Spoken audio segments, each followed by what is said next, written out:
and students, here your sample paper for the session 2025-2026 was released in the starting of the year. You might have seen the paper, you have went through all the questions, you might have solved the MCQs too and decided that you are going to write the complete sample paper once you complete your syllabus, and I am pretty sure that you have not done it yet. So just a quick answer in the comment section, have you solved your sample paper, and if not, then we are going to do this by today in this video. Welcome all my class 10 students on the platform Deeksha, Vedantu. This is your SST faculty Tanvi Ma'am, and today we are going to answer all the questions in your brain that are running constantly that ma'am, is the sample paper very important? Do we need to sit and solve the whole sample paper? Is the final paper that we are going to get in board exam will be similar to such that, and is it the blueprint for your SST exam for the academic year 2025-2026? So hold on students, fasten your seat belts, because today's video is definitely going to be a changing point in your board exam preparation. So my dear students, if you have not seen the sample paper yet, here is a look to the sample paper. Pay attention how your sample paper looks like, right? With the code of 087, this is basically your subject code, and you can get the same PDF from the website of CBSE. When you will open the website of CBSE, you will get a section that's academic website, and there in the above links you have sample paper question. Okay, you even have the question paper and the answers for it too. But however, I know that after getting the marking scheme too, you might be wondering how to write perfect answers so that none of our marks will be deducted. So this video is particularly for that. Okay, this is your sample paper, social science sample paper. The time allotted to you will be 3 hours. You might be thinking, ma'am, we know that, and that is the pressure on our mind. And the maximum marks will be 80, because 20 marks you will get according to the way you behaved in your school throughout the year, and I hope you have done it right. Okay, so the general instruction, we will read the general instructions and then directly move to the solving, because this will be a long time process. Just take your pen, your pencil, your book, or whatever, whenever you want to write, take it out, and main important thing, keep your mind in the books in this video, okay, and do not let it wander here and there. So there are 38 questions in the total question paper. All are compulsory. There will be no external choices provided to you. However, there are certain internal choices provided. What does it mean? You will just uncode that in this video. The questions have 4 sections, and this was a change which I told you earlier too, that up till now the paper was in the format that section A dealt with MCQ question, then section B with very short, then section C with short. However, the paper pattern has changed, and in this type of paper they created 4 sections. Section A for history, you have mixed of questions here, 2 marker, 3 marker, 5 marker MCQ, map work, all in one section. Okay, then we have section B for geography, section C for political science, and section D for economics. There is no bigger change.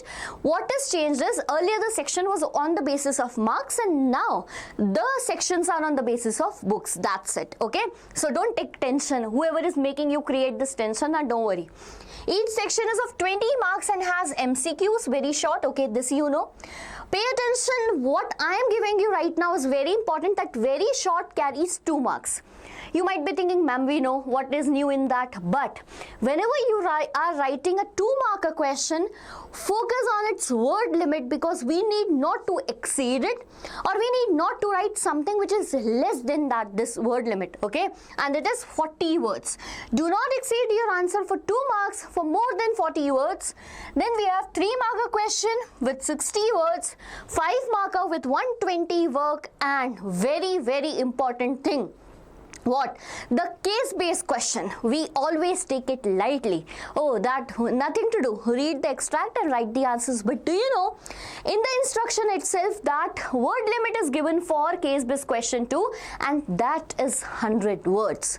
And if you were not aware about this, keep this in mind, okay?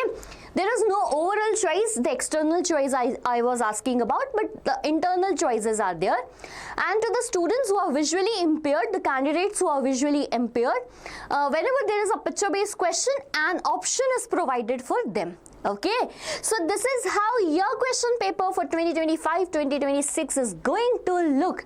So see this, feel it, because we are going to solve the whole paper in one go, right? Okay, starting with the first question of the day, and these questions are from the sample paper itself. So don't think that there are some 10 different questions. I just prepared a PPT so that it will be easy for us to make it understandable for you. Okay, so question number 1, match the following and choose the correct answer. What you need to pay attention is, this is section A, history, carrying how many marks? 20 marks. Okay. Question number 1, which is a MCQ based question carrying 1 mark. How to solve this question? Let us pay attention while I am solving the question. See how I speak, how I talk to myself while answering the question, because this habit really works, and this is how toppers look like I am looking right now. Okay. So here is column 1 and column 2. Column 1 says Frederick Sorrow. Okay, if you know about Frederick Sorrow, like I know about Frederick Sorrow, so what I'll do, I'll see in the column 2 if anything related to Frederick Sorrow is written here. Okay, Torch of Enlightenment, yeah, it can be, because in that picture prepared by Frederick Sorrow, that Statue of Liberty was carrying Torch of Light. It can be, okay. I'm just keeping this as an option, marking like this.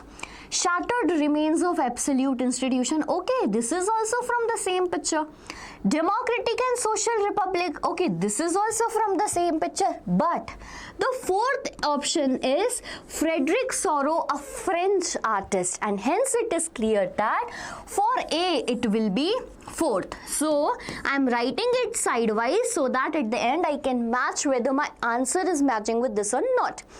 Statue of Liberty. Okay, we have something like Torch of Enlightenment here. So the B goes with 1. Let me check. Is there anything with A4 and B1? Okay, this is it. This is not. This is not. But this is also here. Let's solve the third one. Foreground in the front of Statue of Liberty. What was in the foreground? The shattered remains of absolute institution. First, C. The C is with 2, going with 2. Which is the correct answer here? Option A is the correct answer. See how this is how you need to solve the MCQs. Okay, hope you got this, and we solved one question of the day. Moving to the second one, identify the name and the leader shown in the picture given below. See this picture taken from the chapter that is Nationalism in India. Okay, that is from the chapter Nationalism in India. Very, very important chapter. Last question was from Rise of Nationalism in Europe, and this is from Nationalism in India. Options are A. Lala Lajpat Rai, B. Bal Gangadhar Tilak, C. Gopal Krishna Gokhale, or D. Rajaram Mohan Roy. Now when I was seeing this options, something came into my mind. How does Rajaram Mohan Roy look? Because I am thinking that is any picture of him is given in class 10?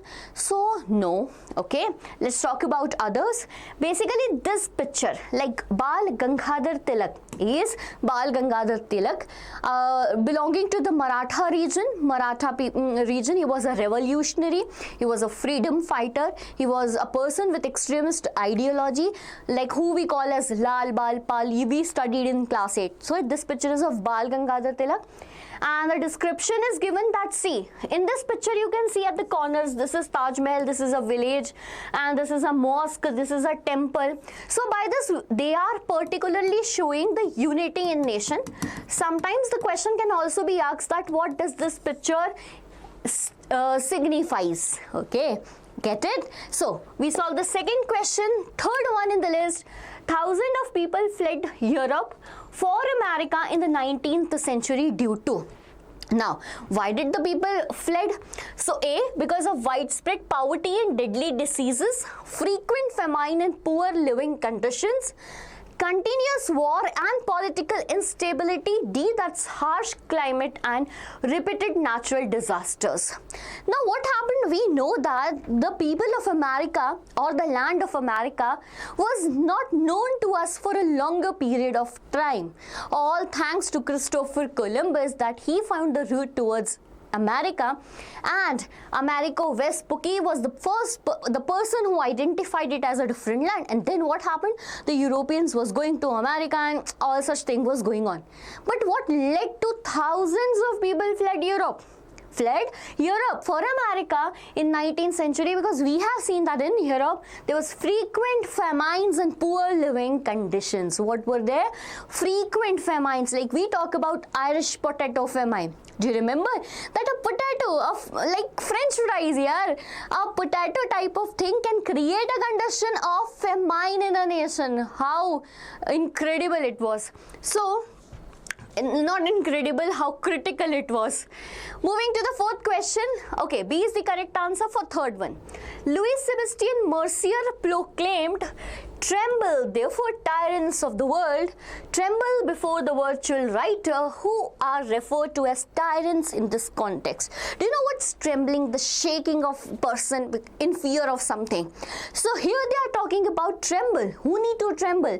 The tyrants of the world. Who are the tyrants of the world? Basically, the people who make others scared for a longer period of time, right? And they were the absolute monarch. Answer to the question, option A. Educated classes who want to change the society. Okay, this can be answer. B, absolute institutions like monarchy and church. C, authors of the new book. And D, that's printing press. Now pay attention, options are very close to each other, but what we need to focus here is who are referred as tyrants in the world. There are two things. One is a person who is a tyrant, right? And one is a person from whom this tyrant is scared or trembled. So they are scared or trembled from the printed books. But who are scared? This monarchy and church, because they were ruling the world for a longer period of time, right? And they were ruling in the context that their position does not decline, never decline. So because of that, when printing press came and it reflected their reality to the world, they were trembled that now what's gonna happen with us? Now everyone will revolt, like what happened in the French Revolution. You studied the role of philosophers too. If you remember, then it's okay, and if not, leave it because it was in 9th. So moving to the next question, that's okay, now the pattern change. Like what happened in the previous time? Like I was also with a mentality, now 20 MCQs are going to come. Then suddenly what happened?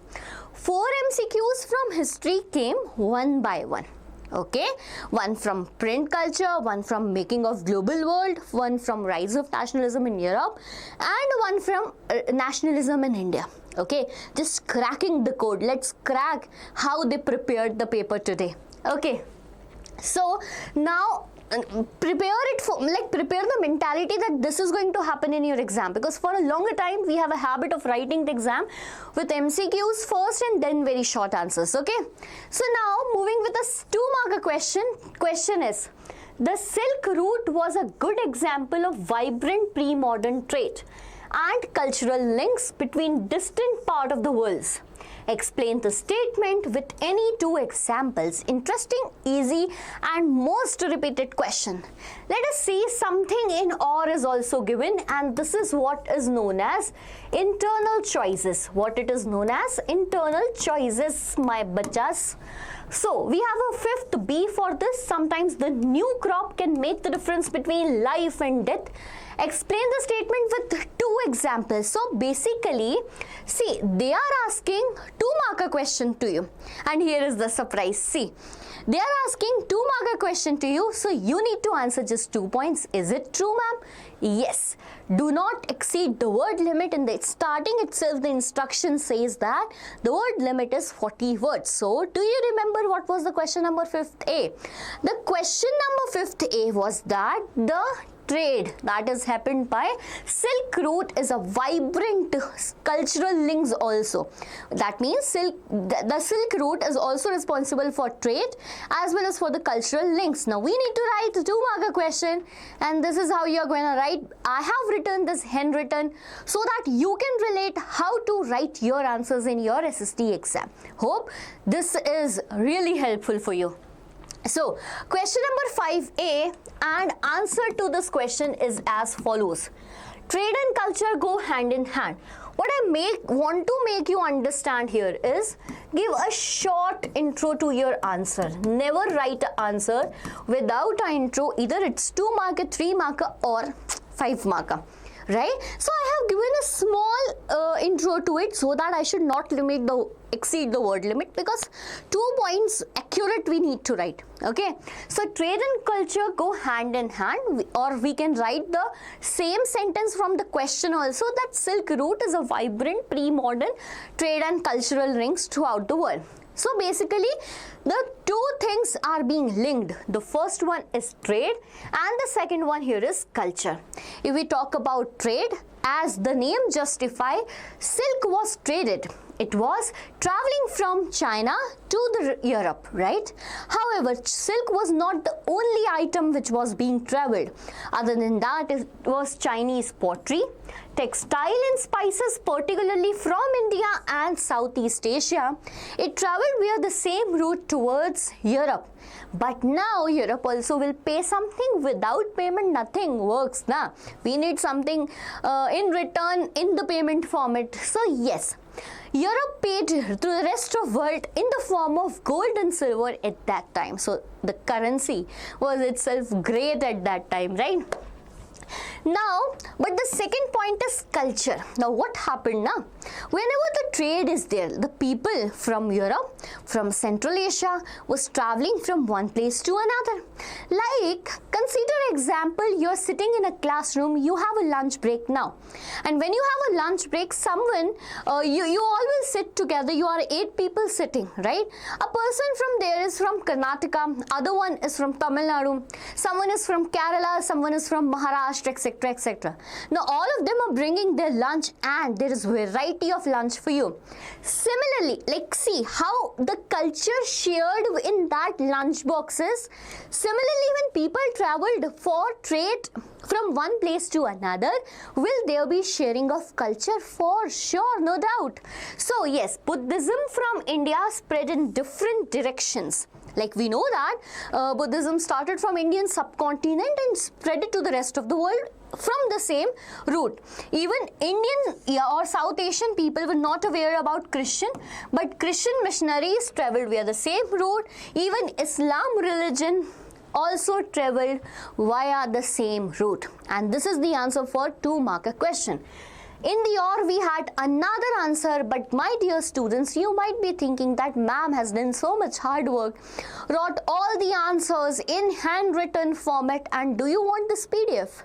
Okay, I know you want this PDF, so no worries, just join this WhatsApp channel and you are going to get it for free.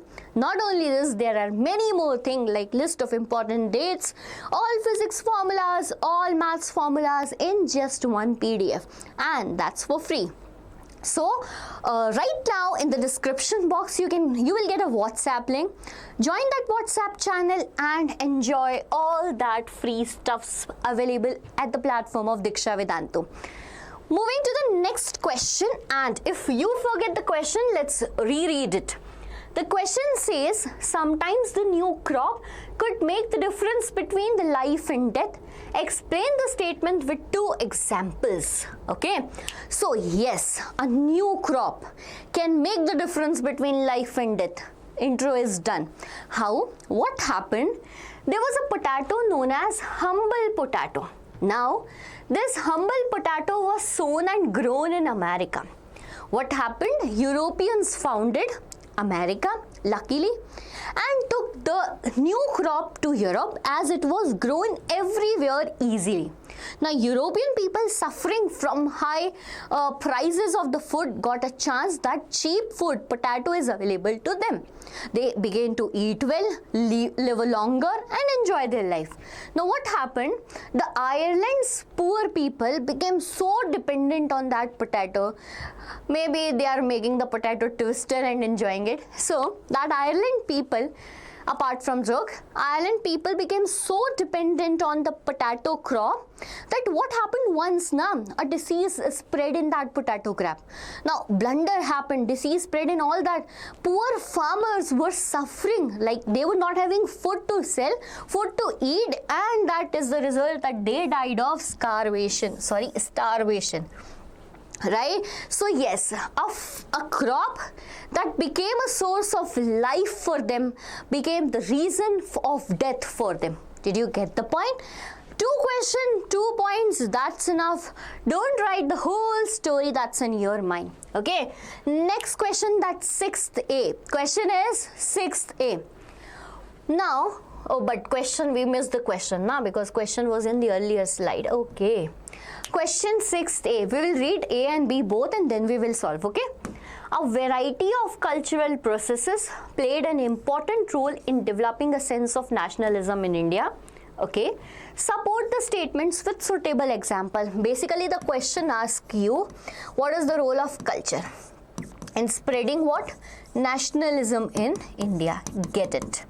Nationalism in India. Read the second one for the option. Salt march became an effective tool for resistance against colonialism. Analyze the statement with suitable reason. Now, whenever certain internal choices come, ma'am, we get confused which one to write and which one not to write. So you can do one thing. Just give some few seconds. Think about that. Okay, this question is for 3 marks. The question is for 3 marks. Think about that. Do you have different 3 accurate points to this question? Okay, in salt, I have this point, but I am not getting the 3rd point. Okay, what I can do? Okay, do I have it for culture? In culture, there was a role of painting Bharat Mata, Abanindranath Tagore, got it. Then we have folklores. Then we have national flag. Oh, 3 points done. So choose the one when you know the 3 points exactly what to write and what not to write.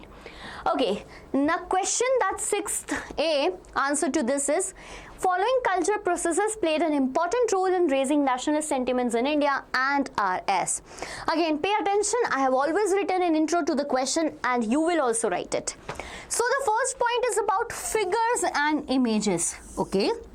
See, like we studied in nationalism in Europe, the people there made an allegory of the nation. That means a representation by which we will identify a nation. Like whenever I will tell you what is Bharat, something will come in your mind. Either it's flag or the posters of Bharat Mata, the figure of Bharat Mata. Yes, exactly. Whenever you are connecting your nation with a motherly figure, you definitely have a connected feeling. So, this picture was mentioned in the novel of Anand Mat written by Bankim Chandra Chattopadhyay, but it was painted by Abanindranath Tagore for the first time, and this one is so divine, soulful, like ascetic figure of Bharat Mata. Okay, 2 lines done. That's it. Next one, that is song. Again, the song is Vande Mataram. Vande Mataram song again was written in Anand Mat, and this novel was written by Bankim Chandra Chattopadhyay. Bankim Chandra Chatterjee or Chattopadhyay, what we call. This change was done because of the coming of Britishers. They were not able to pronounce and they changed our surnames and names, etc. Okay, we'll talk about it in detail in some other time. Next is about the flag. We have the Indian flag right now. There is a story of evolution of Indian flag. Like if we talk about Swadeshi movement, there was a Swadeshi flag. Then Gandhiji came, replaced in it the colors as well as added charkha in it to promote the indigenous production. Okay, then later it was replaced by Ashok Chakra. So you can write a 2-3 line detail about flag also. 3 done, dusted, answer close. But if there is someone who knew the salt wala answer, then here is it. Okay, salt became effective tool of resistance because of the following reason. Now you might be thinking, ma'am, normal salt, how? And okay, you studied class 10, now you know that salt became a reason for civil disobedience movement. But how to frame the answer? We don't have 3 points, we have bacha. We are on the board right now. So listen, Gandhiji was a person who was very good at converting the local issues to national issues. Getting my point? And salt was a small issue, but the one thing existed was that salt was consumed by every individual in India. Do you think that? Now, whenever something against salt is happening in the world, all would unite? Yes. Pay attention that salt was an item that was consumed by all rich and poor alike, and it can be a reason for the common unity, or it is a common issue so that people can unite together. Okay, but you might be thinking, what happened with the salt? So salt was produced by evaporating ocean water, but when Britishers came to India, they had a monopoly that only the production of salt will be done by Britishers. Okay, major issue, major problem. And even when they sold that salt, they applied an inhuman tax on the item of daily consumption. So Gandhiji decided that I will present 11 demands in front of Lord Irwin. No need to call Lord. Okay, Irwin, the Viceroy of India at that time, he presented that 11 demands, and in that 11 demand, most important was to abolish the salt tax. Gandhiji gave him an ultimatum that if you are not accepting these demands, then I'll start a salt march in the protest of it, and I know that Indians are going to join it. Get it? So yes, Irwin was unwilling to agree the 11 demands, and this made Gandhiji to start a march taking salt as the basis, and this will help in the development of the feeling of unity and nationalism. Done with the question number 6b. See how we are doing it, right? So you have solved one more question from your history, and now, ma'am, history is sounding to be hectic. My dear students, we are done with the 70% paper of history right up till now. Okay, moving to we have geography, civics, economics still in the line. Don't worry, just sip water, be calm and start again with the next question, that is 7th question. But before that, we need to read the question also, ma'am, and the question is here. So 7th A, we will read both the options so that we need not to come back to this slide. Your ma'am is becoming alsi day by day. So yes, in Britain, okay, the formation of the nation state was not the result of a sudden upheaval or revolution, but was the result of long drawn process. Analyze the statement. Okay, or you have to write the Treaty of Vienna was drawn up in 1815 with the object of undoing most of the changes that came about in Europe during Napoleonic Wars. Highlight the significant provisions of this treaty. Basically, here you need to write the provisions of Treaty of Vienna, and here you need to write how Britain was formed. Get it? Okay. Answers. We have the answers. Where we have it here. Okay. So we will start with the formation of Britain. We know that it is not the result of sudden upheaval or revolution.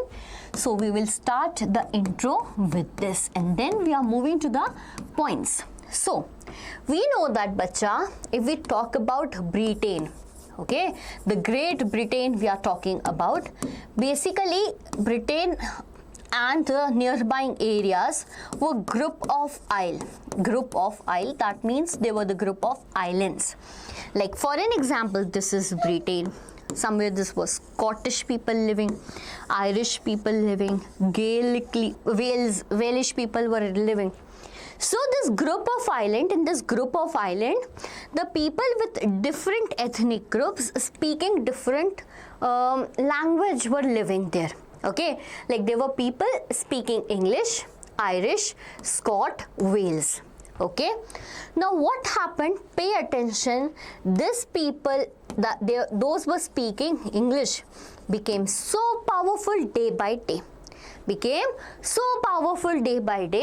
And in the year 1688, some points are not written here, I am telling so that you can write answer nicely. In 1688, they formed English Parliament. What they formed? English Parliament, and replaced what? The existing monarchy in that region.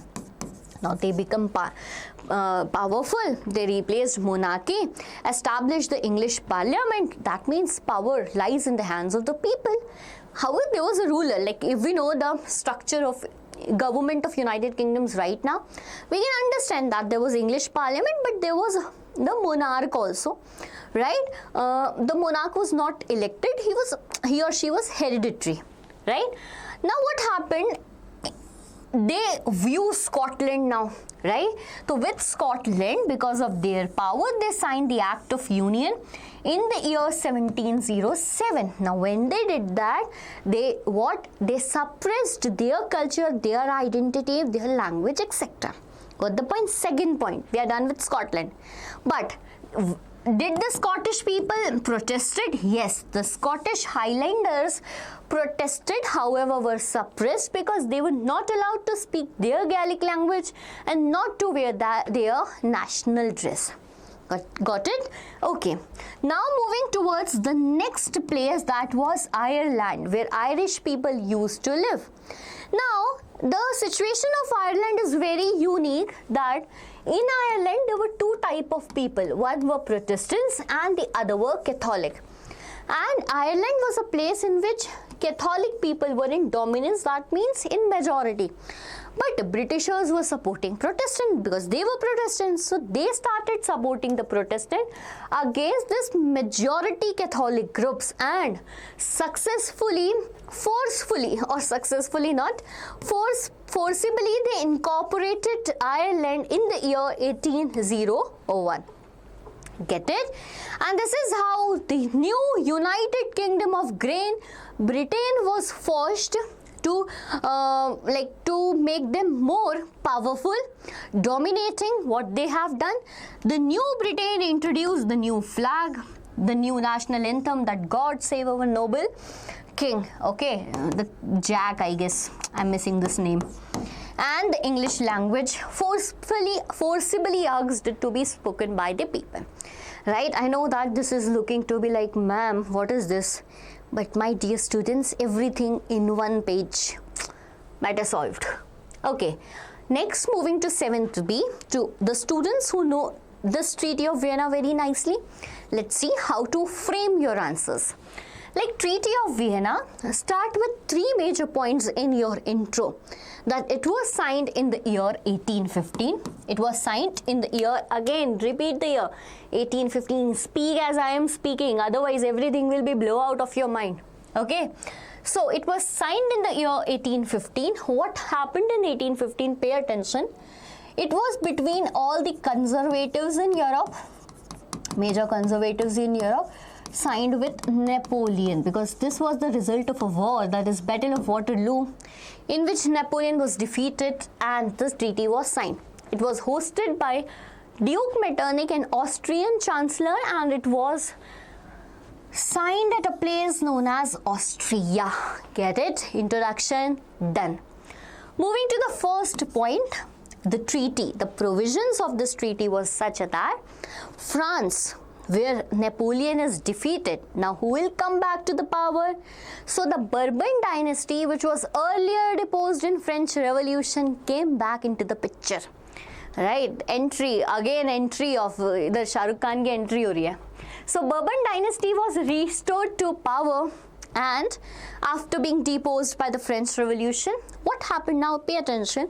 Like for an example, this is France, and they never wanted that the people of France will expand and make more territories as done by Napoleon. So they basically ring-fenced France. How did they ring-fence France? Taking some territories, giving to conservatives here, here and here in the west, south, north, east direction, all of way. So a series of states were set up in the boundaries of France to prevent the further expansion. What they have done, pay attention, in Belgium, in the north, okay? The Belgium was given to Netherlands, and Netherlands is now known as United Kingdom of Netherlands. In the south, Genoa was given to Piedmont, again monarchical ruler. Prussia was given some territories in western frontiers, and Austria was given the control of northern Italy. German Confederacy, basically this was created by Napoleon. This was left untouched because Germany itself was a powerful region dominated by Prussia that has monarchy at that time. So this was left untouched, and the conclusion, see how we have done the 5 points, and the conclusion is that the main intention was to restore monarchy and replace Napoleonic power or liberal power from Europe. Get it or not? Give me a thumbs up if you are enjoying the session, because we are really doing hard work today. Not only me, you guys are also doing it, and it's worth it, because this is how we are going to write our exam in March. Okay, March na. So February 17 we don't have exam, we have in March. 17 is something of different subject. Don't think that your papers are starting from March. Otherwise you will get a chill pill. So, concluded.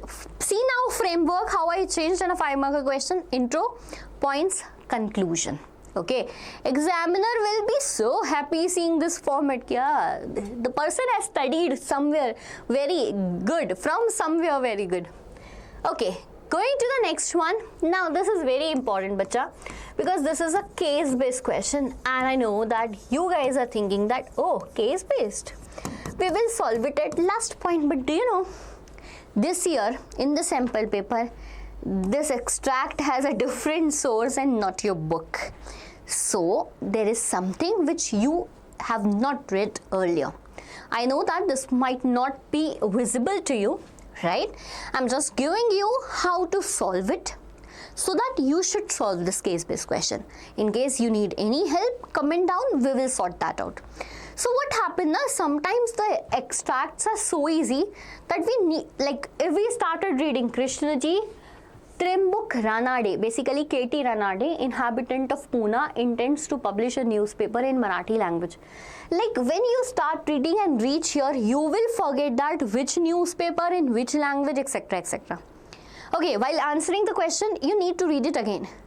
So why not let's read the question first and make it easy. Yes, explain the main reasons for publishing newspapers by Krishnaji. So he intends, okay, we get the intention in the first line itself, because he wanted the affording useful information on every topic.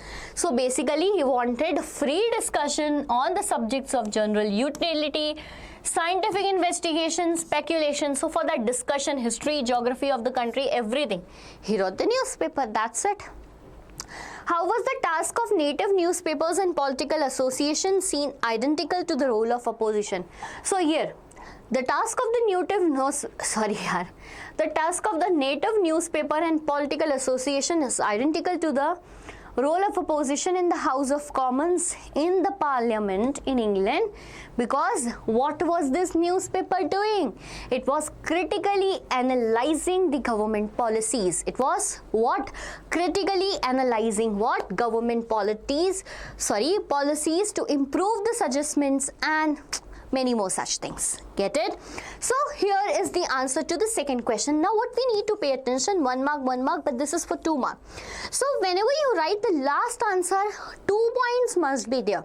Accurate and correct. Question is, analyze the reasons for the popularity of newspaper during the 19th century, because they gathered particular issues, they criticize the government, right? They talk about consider and desired points of the nations, etc. But ma'am, how should we answer it? Students, like this, pay attention, like this is your copy Okay, and you might be having like this. Okay, let's take white so that you can feel. Okay, this is your copy. Okay, and this is your copy. My God. Right. So you will write that this is question number 8. Okay, and this is the answer to question number 8. Now what you need to focus is, you always write that I am writing the answer for 8.1. Write your answer, leave a line, 8.2. Write your answer, leave a line, 8.3. Okay, I'm teaching you like a student, but I know you need it. Okay, done with the question number 8, but here we are done with the case-based question. Now, history also have one more major important thing, that is map skill-based questions. And do you know for how many marks? 2 marks. We can't lose it. So, see, 2 places A and B have been marked on the given outline map of India. Identify them, and now see, from history identification is coming. You need to identify them. They will mark on the map and you need to just identify the locations. Give the correct names on their lines marked on the maps. A, the place where civil disobedience movement was launched. B, the city where Indian National Congress session was held in September 1920. Okay, however, for visually impaired students we have different options. So now what we need to do is pay attention whenever you write your answers, like focus on it. Important point I am going to tell you. When you are solving history, suddenly in between your map work came. Now what you will do, you will go in the map work and mark it over there. No, you don't need to get diverted. Okay, what you need to do, in the answer sheet itself, because teacher should know that you have not missed that. In the answer sheet itself, write question 9, map work answer. Now answer to A. Just write the answer, I have written in detail, no need. Place where CDM was launched, Dandi. Write the answer here, we will mark in the map also, but what it takes to write it here, nothing. Okay. Sometimes what happens now, we miss marking. So there are chances the teacher become lenient and give half marks at least. Kya bacha knows but he forget. Get it? So the session of Indian National Congress in September 1920, and this was done in Calcutta. Okay, the Calcutta and Dandi will be marked on your map. I'll show that in the last. Get it? And here we are done with section A. Now moving to the next section, that is section B. And guess what? It's geography for 20 marks. So we are starting again with MCQs, right? Question number 10th. What is essential for resource development to control the overall development? So this is from resource and development chapter.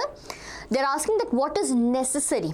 Okay, options are A, the availability of resources alone is enough. So I don't think that availability alone is enough, because we know that coal is deeply buried. How availability will be enough to use it?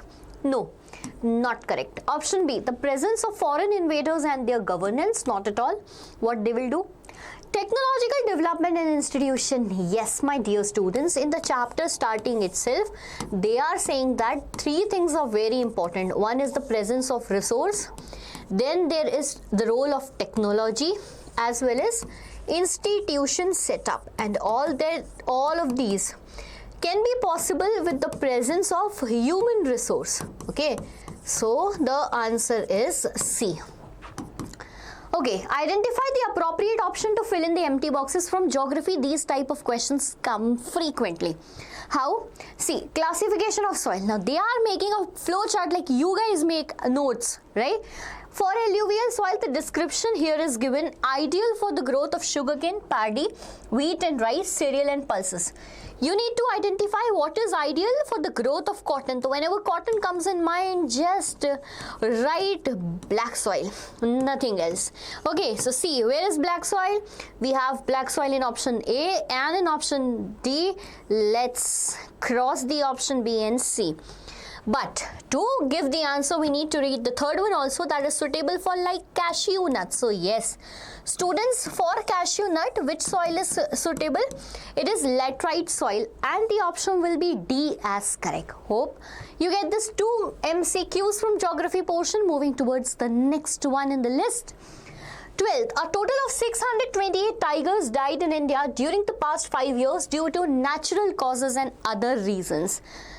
Okay, including poaching, according to government data. Meanwhile, 349 people were killed in tiger attacks during this period, with one state alone recording 200 deaths. My God. Which of the following is the most significant indirect consequence, not direct, most significant indirect consequence of poaching of the tiger population? So, whenever there is poaching, what happens directly or indirectly? Reducing in the prey species, dwindling tigers' food supply, increase in human-wildlife conflicts in protected areas, rise in tiger population, not possible, decrease in tourism revenue in the national park, not something indirectly linked. Rather, when something like this is happening, it can help, like it helped in the reduction of prey species, right? Because of it will dwindle the food supply also. Because of the prey species are decreasing, the food supply will decrease, and indirectly it will affect the population of tigers. So, like a jalebi question, I will call it a jalebi question because it was outside round and round. Fine. 13th question of the day. Seems like your ma'am is boring and making it interesting like this, okay? So, 13th question, based on the classification of forest, which of the following statements would most likely apply to places like Jammu and Kashmir, Andhra Pradesh and Kerala? This question is very important, but what happens now? When we see so many states' name written all together, we think that, oh, this is not going to come, and if it is going to come, we are not going to remember it. But question is here, option A, these places mostly have forest managed as reserved protected forest for conservation, or they rely on unclassed. So see, it is not unclassed because unclassed forests are particularly in Gujarat and Rajasthan region, no, east region. West region. See, they have forest resource and primarily focus on industrial development. No, this is not the one. There are no classified forest, and forest management is entirely left to private ownership. How it is possible? Everything will end then. So clearly option A is correct. The question was sounding to be difficult, but answer is not. Which of the following states have made rooftop water harvesting compulsory in India? A question from the chapter Water Resource. Very easy question, direct question, and the answer is Tamil Nadu. So, Tamil Nadu state, directly this fact is given in your NCERT. Question number 15. Which of the following statement best evaluates the overall goal of Pradhan Mantri Krishi Sinchai Yojana? My bachas, pay attention. New NCERT, okay, in the new NCERT, there is a box given which talk about Pradhan Mantri Krishi Sinchai Yojana. If you are reading the old NCERT, if you are not making yourself updated, then there are chances you might miss this type of question. So if you are still doing it, just a wake-up call to all the students. Read NCERT thoroughly, and you know what I mean by thoroughly. Okay, options are A, addressing the negative ecological effects of large dams by reducing water usage, to provide better irrigation system and sustainable water conservation for farmers, shifting farmers from traditional crops to more commercial areas. This is not. Preserve the natural river flow and prevent the fragmentation of aquatic ecosystem. So basically, to provide better irrigation. Sinchai is a Hindi word for irrigation. So Kisan Sinchai, basically to provide irrigation system for the farmers. Very easy question. Moving to the next one, and see, now we are moving to a 2-marker question. Here there is no 3-marker, rather we have a 5-marker question. So MCQs were more, and we have 3 marks for map work too. Hence they reduced the subjective type of questions for you. Well and good. Question number 16th. Rice is grown as a commercial crop in Haryana and Punjab. We know that. But as a subsistence crop in Odisha. Using your understanding of geographical factors and economical practices, geographical factors and economic practices explain why rice cultivation differs in this region. And we are going to solve it right now. We are going to solve this right now. So see, students, pay attention here. What we want to choose, let's do this. So rice, if we talk about rice, so rice is a kharif crop. Okay, rice is a kharif crop. You can give it in the introduction too. And this kharif crop is a type of crop which needs water logging during the time we sow it. Okay, water logging. Like if you have seen in the movies rice being cultivated, you will see the farmer standing in the water up till their what we can say half of the body. So yes, it is a water logging type of crop, and it will grow only in the region which have availability of water either naturally or artificially. So we know that this region of Odisha, parts of Andhra Pradesh are the regions which have good enough type of rainfall as well as connected with the supply of Ganga water. Then we have delta there and all that thing. So due to that, rice is a subsistence crop. There they grow for their subsistence because it was naturally done there. However, in Punjab and Haryana, it is the effect of Green Revolution started in 1970s. So if we talk about the climatic conditions in Haryana and Punjab, what is benefited for the growth of rice is availability of irrigation.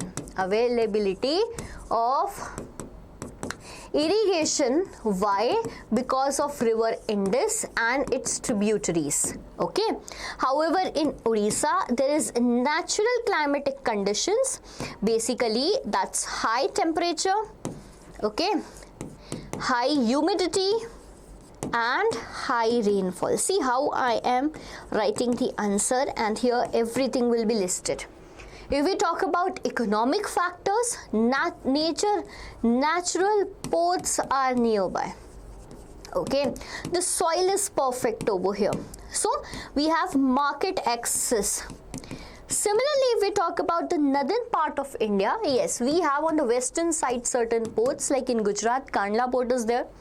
And as well as market availability, market knowledge is very much in the people of Punjab and Haryana to sell this type of crop.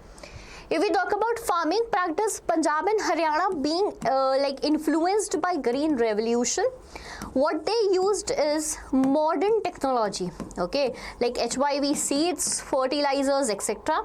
However, as this is for subsistence level in Odisha, they are still using the traditional practices for farming, okay, using the traditional practices for farming here in Odisha. Is it clear? 2-marker question, and we have written it somewhere like 5-marker. So choose the best appropriate points and frame your answer very nicely. Moving to a 5-marker question. Before that, read the question in or. Person P is willing to establish a mineral based industry. So work oriented people these are. So he wanted to establish a mineral based industry. He has been advised to set up a bauxite industry in Odisha, okay, with a suitable and profitable venture. Now analyze the possible reason why he is advised to do that. Basically, like this is what competency based questions, so called competency based questions are known as. Competency based questions are like jalebi questions. They'll ask you something straightforward, but they will frame you like round and round so that you get confused. Okay, so in the or we have coal is the most important and abundant soil. Sorry, how it can be soil, yaar. Fossil fuel in India. Justify the statement by evaluating the significant role it plays in the growth of Indian economy in different forms. So answer is, we'll see A first. Yeah, person P is advised to establish bauxite industry in Odisha. Why? 5 reasons listed here. I have just used the keywords. You will write this in detail because you want to get 5 marks. I am not going to get 5 marks. I am giving you marks. Yes, Odisha is the state which is the largest producer of bauxite, and we know that bauxite is basically ore of aluminium. Okay, it is the ore of aluminium. The majority is present over there. From the book, see the percentage, how much it is present there, and write very accurate facts. Then we talk about Panchpatmali deposits. Basically, this is in Odisha. Okay, these are the deposits where bauxite ore is present in large number. This can be a point. If we talk about aluminium, it is in high demand in the market, and if person B is living in Odisha, and this can be a perfect venture because aluminium is a what we can say important metal that is providing strength to other metals like iron. So whenever there is metallurgy done for iron, we use aluminium to provide its strength. One more point. And the other most important point, that aluminium is a perfect replacement for heavy metals because of its lightness, right? We can say aluminium kadhai, aluminium utensils in our home. Okay, and the most important, it is good conductor as well as good malleability, like it can be folded into different forms easily. 5 marker for bauxite. Next question, that's 17B. Question was, coal is the most important and abundant fossil fuel in India because, and this is an intro, write the intro, give the answer as it like this. So basically they asked you 2 things in the question. Why it is most important and effective, write the significance, then write about the variety of coal that is available. So we know that for longer period of time when energy sources like solar energy, tidal energy and many more such modern type of energies were not present, then coal was the basic energy resource in the world. Okay, not only in India but in the world. Right, we have seen, all of us has seen the movie of that Sunny Deol, right, of that partition. I just forget the name, yaar. 2.5 kilo ka haath wali, right? We have seen that in the train how they were putting that coal. Okay, so yes, it has been an energy resource for a longer period of time and a source of power generation. It's always used as a power generation for industrial purpose too and domestic purpose too, both of them. Commercial energy requirement is also fulfilled by coal. Talking about the types of toll, sorry, so I think in my mind toll is going on because so much amount of toll we are paying nowadays, na? Okay, so if we talk about variety of coal, not toll, we have peat. 4 types are there. We have peat, then we have lignite, we have bituminous and anthracite. Okay, moving from bad quality to the best quality. Moving from the bad quality to the best quality. So, bacha, if we talk about coal, so coal is basically a resource. We find it deep inside the earth crust. Okay, deep inside the earth crust, buried. Okay, as we move down, the better quality we get, but it takes millions of years to become coal. Now, how its quality is differentiated, something is happening. So, how the quality is differentiated, it's like due to the presence of moisture in it.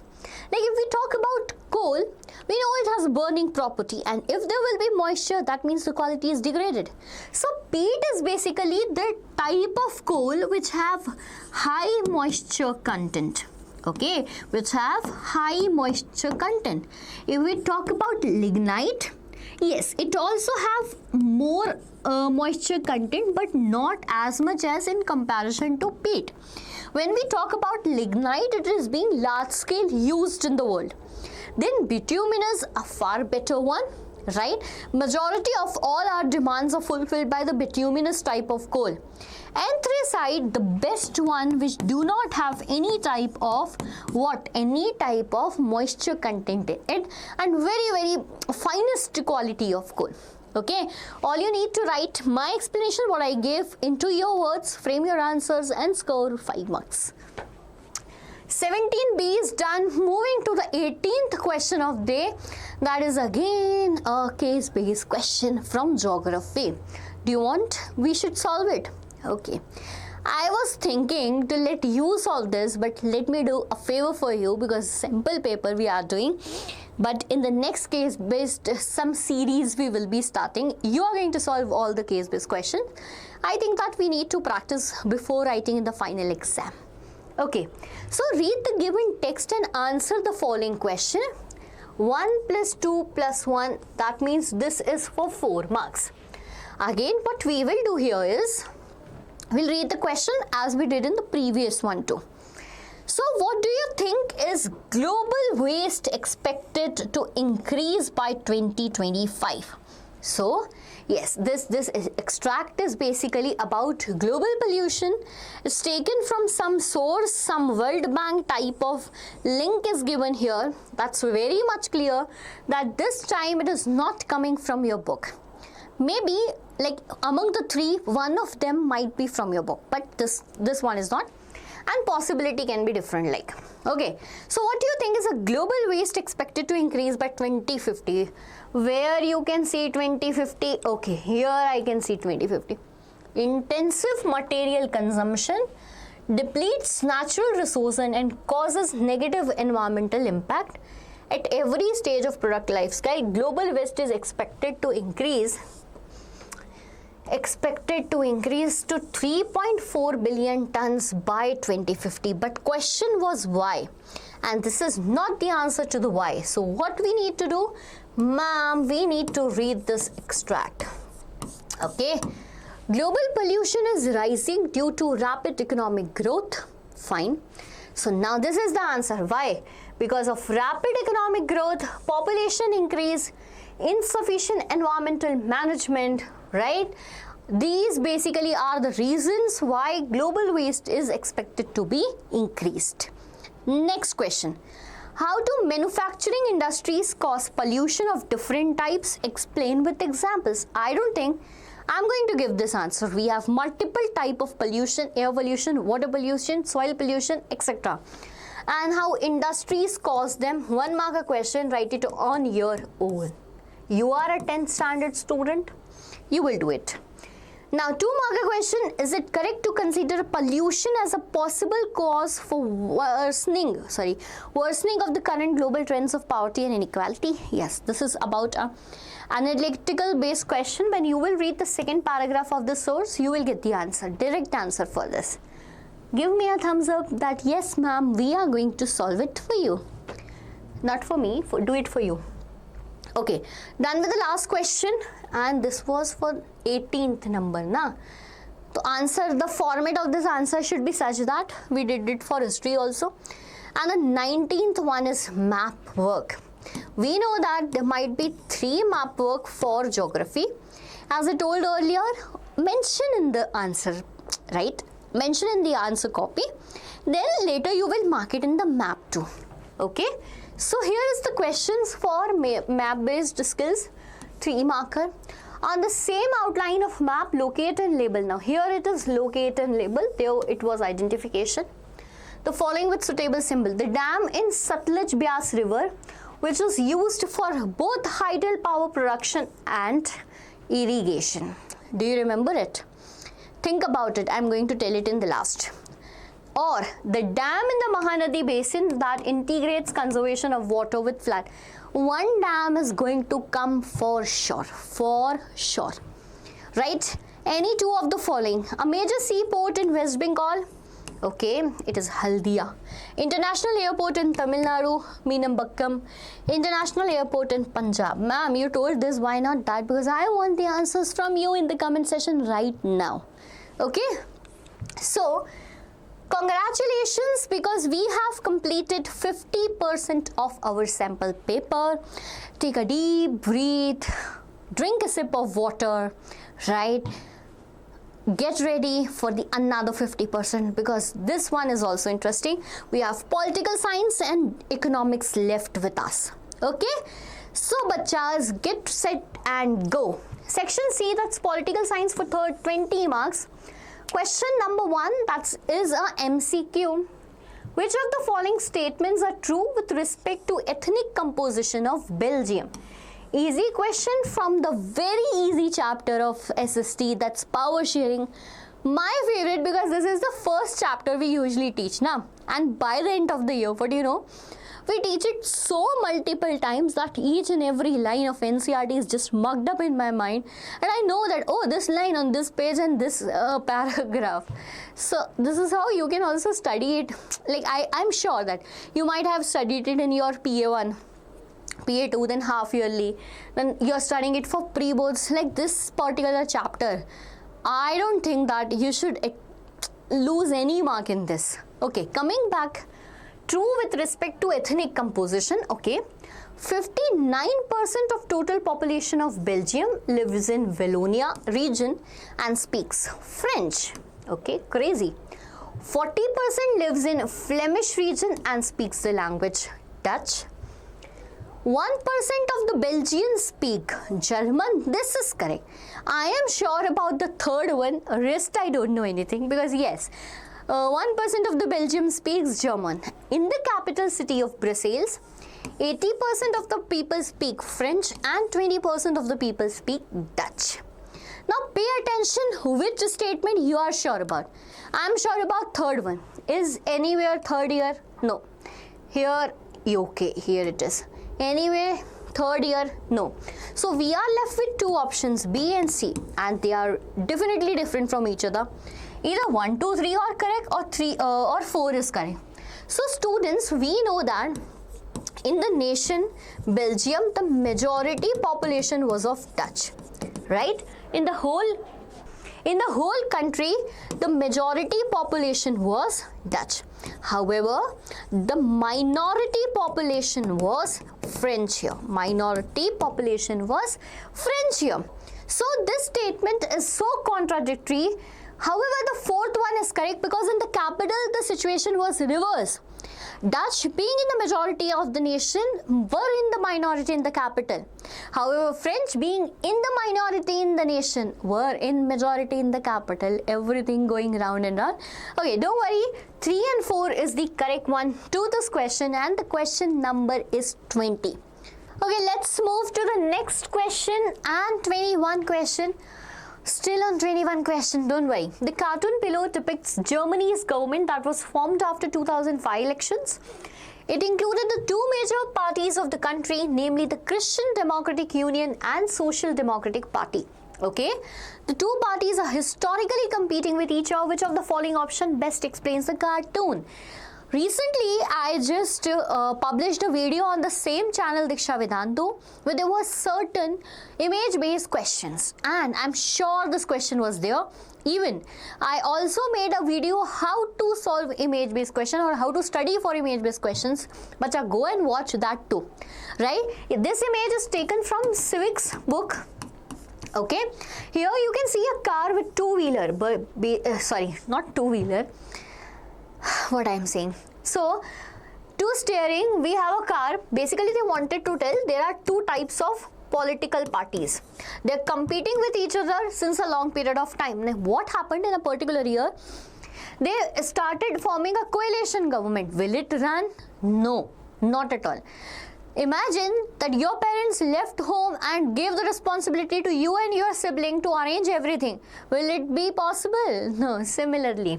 So how can nation be arranged then? Question number 22. Long question, easy one. Consider the following case and choose the correct answer. Case is, suppose the government of India plans to issue new currency. Okay. Notes of different denomination in order to curb the influence of black money. This is something known as demonetization, which happened in India, okay? I was in college, and do you know, I was in college and I was living in a different city from my hometown.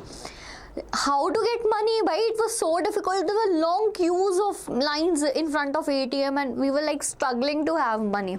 So yeah, the government of one state is opposing to this policy of central government. Yes, okay, this is right in democracy. So can the state government stop the union government from implementing this policy? So basically the policy is regarding currency. Pay attention, the question is from the chapter Federalism.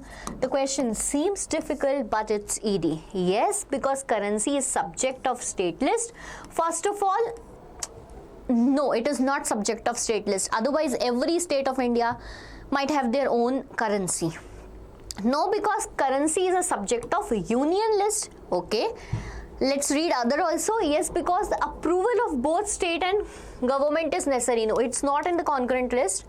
No, because such change must be approved by local government. Why local government have no such right? So yes, the answer is B. Question 23 in the form of assertion reason, directly reading the assertion.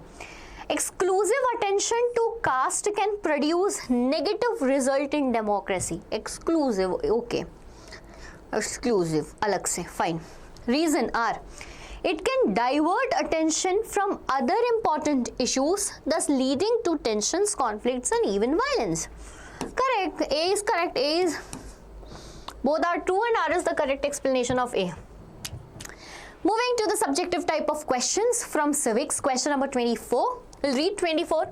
Highlight any two key features of federalism. My favorite question of CBSE. Right, favorite. 5 features are there, just need to write 2. However, in the answer here I have written 5. You write any 2. So, what are the features of federalism? Mark this in mind. Mark this in mind, very important. Like a story like this. So, basically, features of federalism. What is federalism? Okay, first is, what is federalism? Federalism means sharing of power. Sharing of powers in vertical line, like central government, state government, and then local government. So it's sharing of powers. So basically in federalism there are 2 or more than 2 levels of government. 1, 2, 3. Okay, so first point, there are 2 or more than 2 level of government. You know, these different level of government governs the same citizen. For example, government of Madhya Pradesh is ruling me, for an example, and I am also being ruled by the government, central government sitting in Delhi. So both the government ruling the same citizen, what is the difference? Is their jurisdiction. What is the difference? Is their jurisdiction, and jurisdiction here means Karya Kshetra. If you don't know, I'll tell you the meaning, that work area, where they are working and in what they are working. So basically each tier have different jurisdiction in the matters of legislation.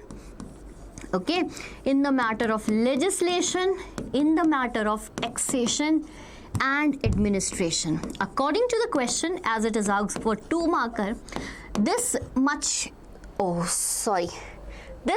is more than enough, but we'll study like it is a 5 marker question. So different people are ruled by different government, but the jurisdiction is also different on the basis of legislation, taxation and administration. And do you know that this jurisdiction, okay, there is one more point, that this jurisdiction is mentioned in the Constitution of India. So this is mentioned in the Constitution of India, and the fundamental provision is such that nobody can change any provision that's fundamental unitarily. That means one level of government do not have the right to change it. Rather, it requires the consent of both the level of government, that's central government and state government. Get the point? Who is the final body to interpret the constitution? Like it is written in the constitution. Now what constitution is telling us? Where we will get? So the court is the final interpreter. Court is the final interpreter of the constitution in case of any dispute. right? It is federalism, brothers and brothers, they will be fighting for land, like in a family it usually happens. So who is the final decision making body? Your grandfather. So who is the grandfather here? Supreme Court. Okay, in case of any dispute that occurs in the nation, who is the final interpreter? Supreme Court. Source of revenue, because these government are doing work, they need paisa, and paisa is revenue, and revenue, about revenue, sources of revenue is also mentioned in the constitution. All about money. So these are the 5 features of federalism. Question was for 2 marks. You need to write only 2 points. Moving back to next question. 25 question. Women in India face discrimination, disadvantage and oppression in many ways. Okay, true. Highlight any 2 perspectives of life where you witness this inequality. This is from the chapter Gender, Religion and Caste. Most interesting and most confusing chapter of SST. Again, this is a 3-marker question according to your sample paper. But here I will be discussing it as per a 5-mark question, because there are high chances this can be asked for 5 marks. You might be thinking, ma'am, you are making us to solve the sample paper. It itself is a hectic task, and in that also you are making us to study a 2-marker question in the face of 5-marker. Kitna zulm hai. But this zulm is like quite necessary to frame you strong for your exams. Okay, so yes, women are facing certain disadvantage, oppression in the society since a long time in India. We know that, and there are certain reasons for it.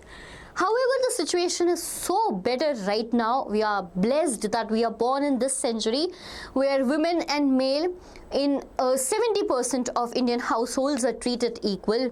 I hope this number is correct. I'm just guessing it. However, how they are being disadvantaged? So we know that they are being disadvantaged in different sectors. Like if we talk about education, right? If we see the difference of literacy rate, if you talk about males, it is 79%, and if we talk about female, it is 54%. This clear-cut difference tells us that the women are being disadvantaged in terms of education. We know that in previous time it was a mentality that as women, females were to be married to a different house, why to spend lot of money on a liability? Okay, and the son was considered as an asset in the nation.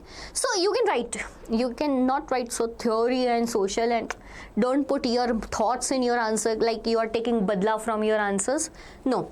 Low paid jobs, yes, we know that in the Indian society it's harsh true that the females are comparatively paid less than the male. Like let's take the example of Bollywood stars. There are certain interviews of theirs released that they are being paid less as they worked in the equal movie, one single movie with a hero, but heroes are paid more and the heroines are paid less. However, there are certain revolutionary heroines also there are changing that. Good enough. Sex ratio. Basically, sex ratio is birth of girl child over per 1,000 of males. Right, and there are states in India where you can see the sex ratio of like strength of girls below 850 number 2. So this is alarming rate. However, overall the average one is 913 according to your NCERT. We know the cases of domestic violence and political participation, which is very less, very less. If you see that the political participation in Lok Sabha for women is around 14 point some percentage, and then if we talk about state legislative assembly, it's merely 5%. However, there was a bill pending in the parliament for the reserved seats of women in where Lok Sabha and state legislative assembly, it's being passed recently and book has mentioned it, so pay attention. One more thing, 1/3 reservation was already given to women in local panchayat bodies and municipalities, basically local government. So there is a difference between the two. Don't ever get confused because this one is important. Okay, so we have done with 25th question. Okay, 24 is done, 25th is done. Now we will go with 26 number. So, democracy leads to peaceful and harmonious life. Okay. Among citizens in every sphere. Support the statement with suitable argument. Now, whenever there is suitable argument, there is suitable examples, pay attention, your examples and arguments are genuinely suitable.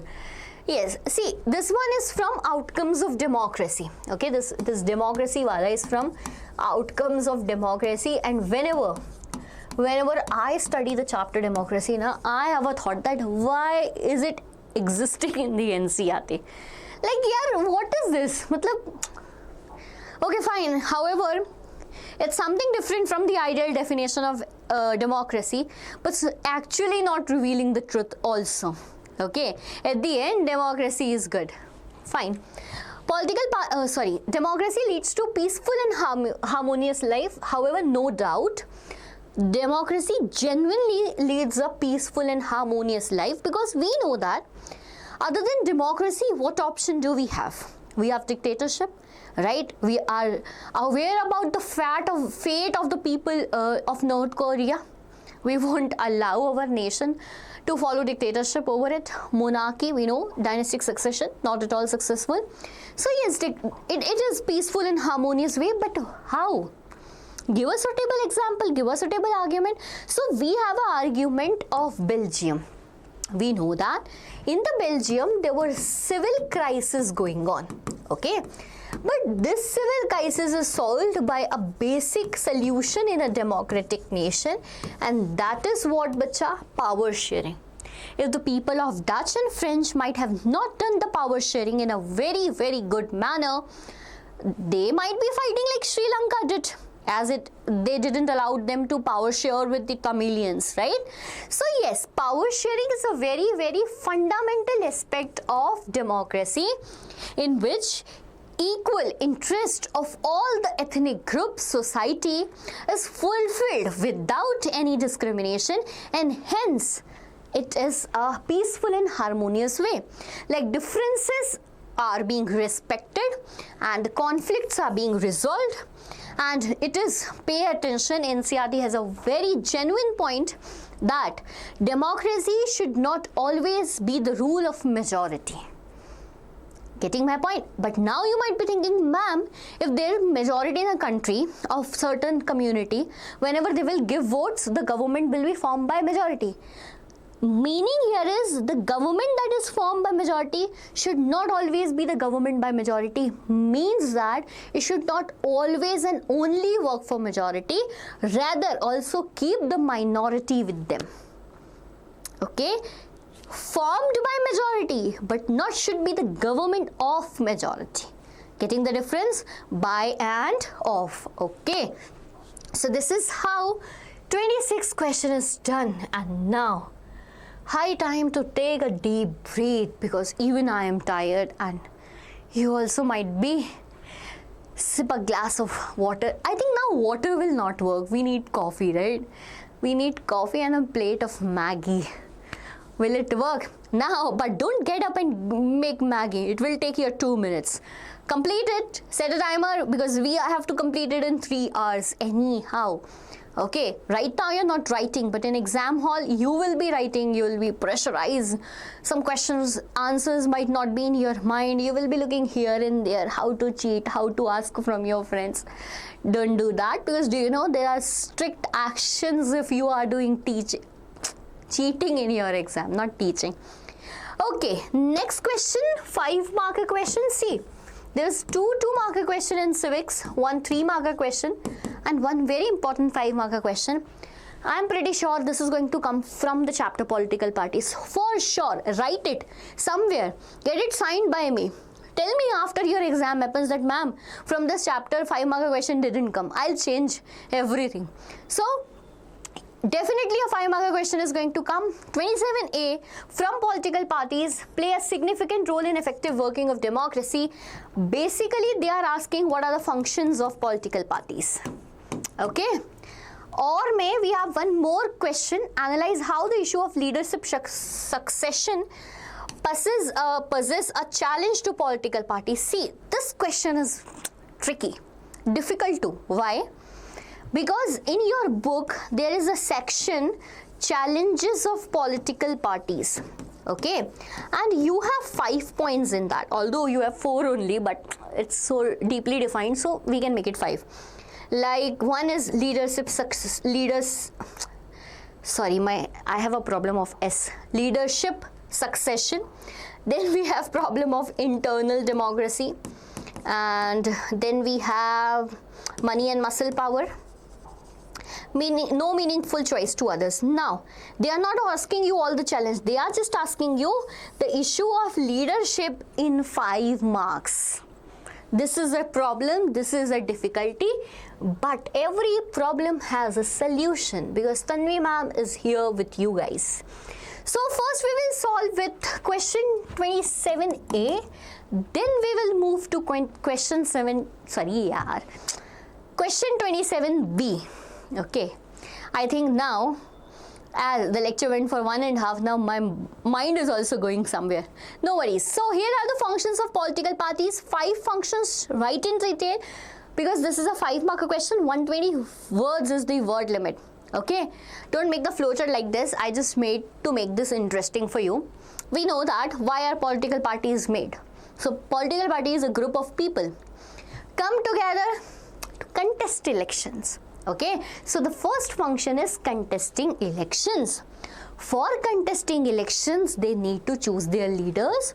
In different nations of the world, they have different types to choose their leaders. Like if we talk about India, it varies from political party to other party. Some people choose their leaders from hereditary succession, some choose by the choice of topmost leaders, and many more.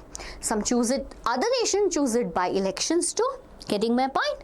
So yes, contesting election is one of their major function. Now, but while contesting elections, have you ever noticed people, right, coming at your home, joining hands, asking for votes, what did the vote, right, joining hands for the first and the last time, asking for elections. So yes, because at that time they tell you their policies and programs. Like recently there was election in Bihar.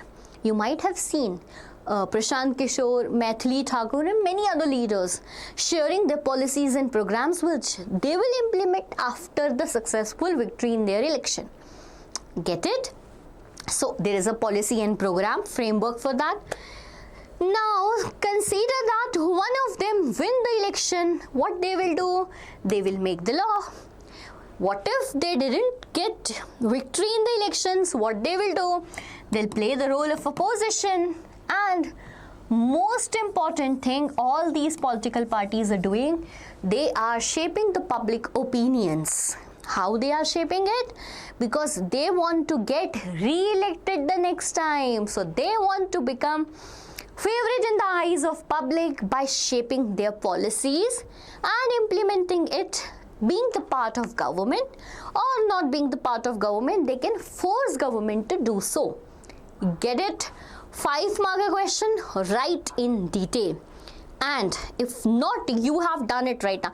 Like see, if you don't know what to write up till now, like we are in the month of December, starting of December, and you don't know how to write this 5-marker question, blunder, problem. So if not, stop the video right now, take out your civics book, frame your answer, learn it and rock it. Okay. 27B.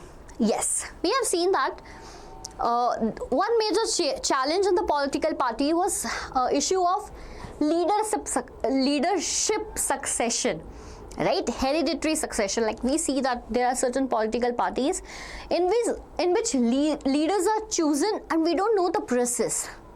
So let's give a accurate 5 pointers for that. First, in any of the political party in India existing right now, do you choose their leaders? No. Do active members have any role in choosing their leaders? No. Who choose the leader? We don't know, because there is no open and transparent procedure for that. Get it? even we can see that there are certain unfair advantages provided to certain leaders. Maybe they have some money power or muscle power, right? पैसा है, सब करा लेता है, तो we know that. So, dynastic succession, one of a major problem, I'll not say a problem, otherwise it will be a controversy. So, one of the feature of one of our political party in India, that dynastic succession is going on, right? They are not even, okay, leave it. So, no adequate experience, only popular on, sorry, no adequate experience is there, only popular support is there. Like if we talk about the youngest MLA chosen in India from Bihar recently, that is a clear example. It's not a controversy, it's not something, I am being in a democratic nation, I'm just analyzing the situation, that in a country, she won the elections. I'm talking about Maithili Thakur here. She won the elections. Do she have any political experience? No. But she won the election, she became the leader in terms of popular support from the public. Now, whatever is the reason for her popular support, but she won it. It can be a challenge for a nation, because sometimes it may have happened that the choice of leader is wrong. I'm not talking that Maithili Thakur choice is wrong. She will work and we will evaluate how she is working. But it can be a challenge, one of the challenge. Getting my point?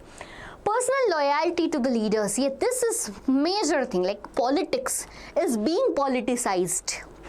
Getting point?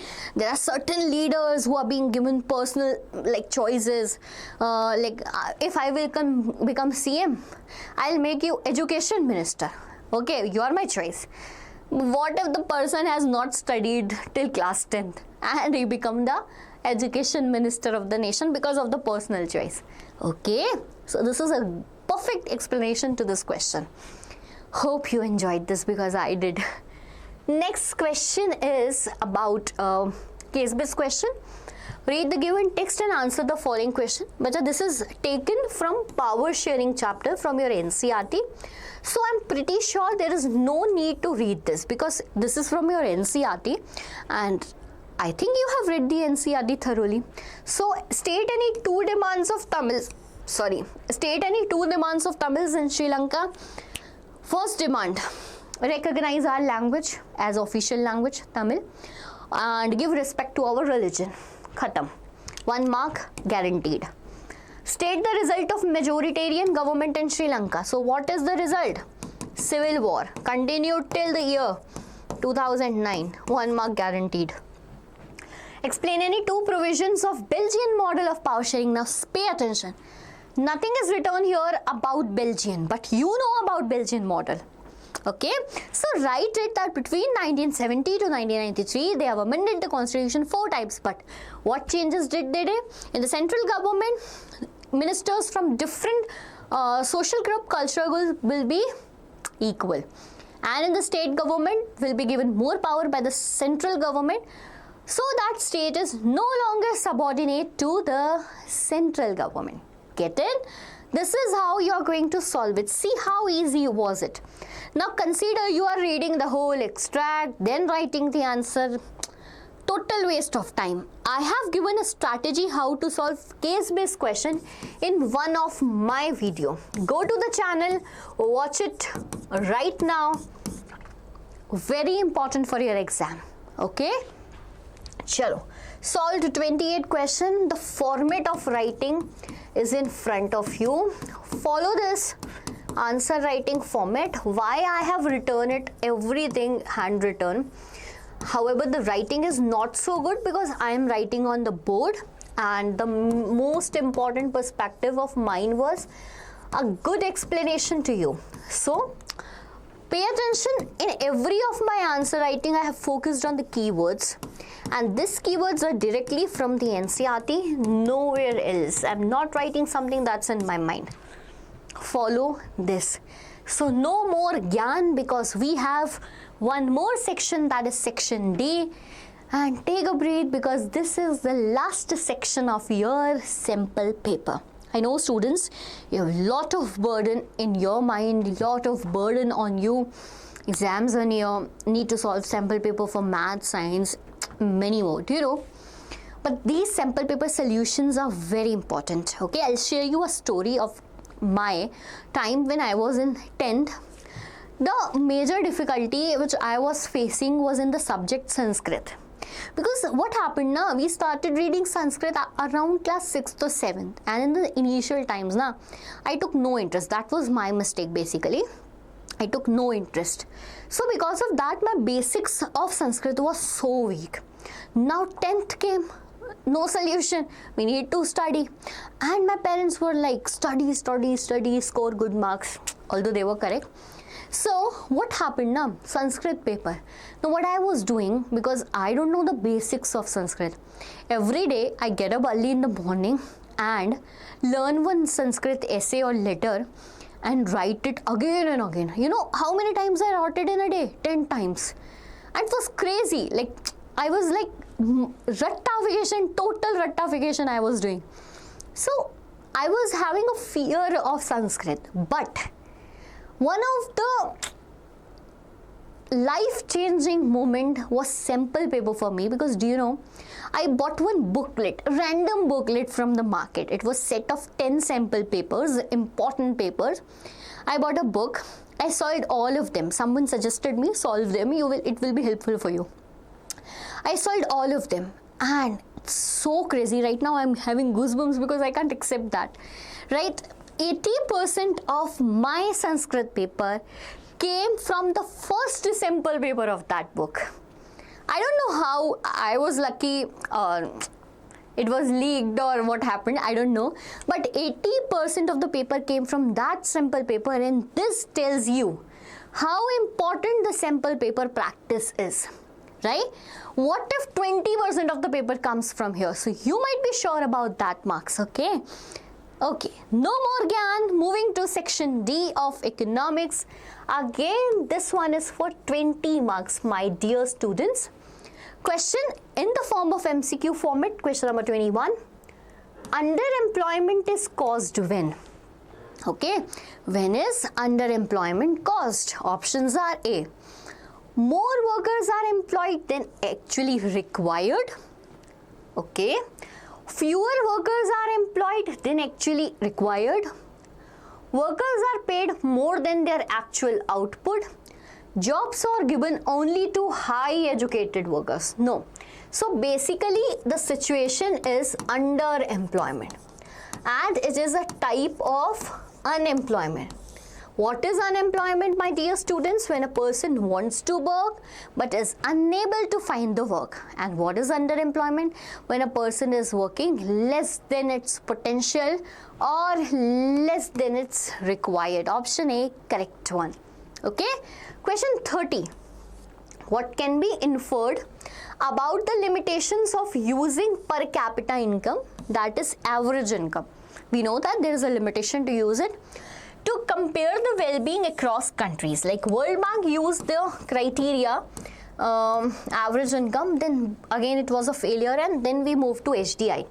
Choose the correct option as the answer. Option A. It shows how equally or unequally income is distributed among the people. If it would have shown, why would we replace it? Not correct. The only measure needed to understand a country's development is per capita income. It gives a basic idea of economic well-being but hides the income inequality. This can be, but let's not hurry and move the D option. It only reflects the industrial growth. Arey bhai, industrial growth, not at all, and does not consider other important factors. Which is the correct option? C. Hope you understood it. Give me a thumbs up in the comment section. Next question, 31. Okay, now let us be super fast. Which of the following example best demonstrate how the tertiary sector supports both primary and secondary? So, according to sectors of economy,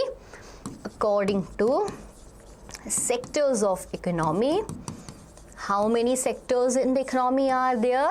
There are 3. Primary, secondary, tertiary. Primary sector grows, definitely secondary grows. And if both of them grows, tertiary will grow. If tertiary will grow, both of them will grow. They are interconnected.